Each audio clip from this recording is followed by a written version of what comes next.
The hype around AI replacing software engineers is real, but the hype alone is doing more damage to the next wave of programmers than the technology itself. Today I want to talk about why I think this argument is fundamentally flawed. And for those that don't know me, hello, my name's Warren. I've been a software engineer for over 15 years. So let's just jump straight into the arguments. So the first problem is the selectivity issue.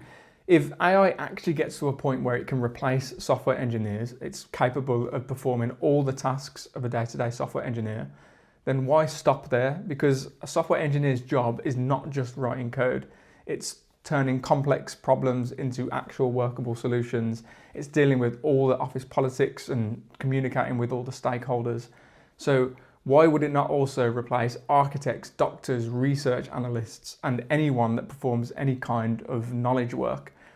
I think it's a pretty flawed argument to selectively pick out programmers. I think the reason for this is that it's software engineers that are actually producing this technology. So the first thing they're going to improve on is their own efficiency.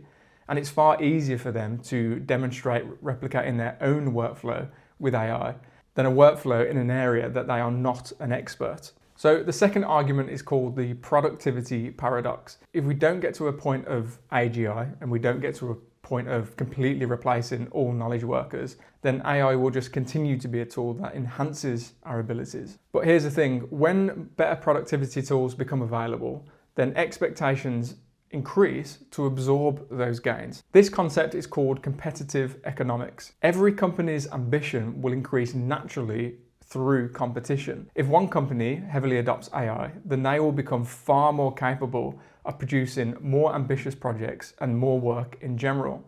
So the next company will have to compete to produce the same results. We're trying to apply this incredible technology onto the same standard of work that we produce today, but the work that we produce in 2030 or 2025 will be completely unrecognizable to the websites and the applications that we're building today. Spreadsheets didn't reduce the need for financial analysts, and advanced CAD software didn't reduce the need for architects.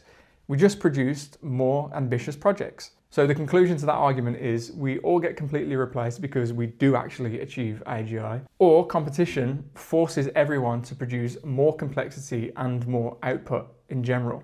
One of the big arguments that people use when they're comparing AI to replacing humans is when cars replaced horses. But this argument is also fundamentally flawed. Horses provided one specific thing, mechanical power and transportation. When cars were invented, they improved on this one specific area. And whilst those horses were replaced, the humans were not. They became mechanics, designers, automotive engineers. But the key difference here is that humans are adaptable in far greater ways than any other animal in existence. And the argument itself is actually fundamentally flawed. Carl Benz invented the first practical car in 1885. But horses remained very common well into the 1920s and 1930s. That's a 40 to 50 year period of transition. Now, I know in the case of AI, the timelines are far more condensed than that. And if you're unwilling to change absolutely anything about the way you work today, then sure, you're going to have a problem. So here's a better way to think about it. If you ask someone in the 1900s what jobs would exist 100 years from now, they couldn't have even conceived of the jobs that we have.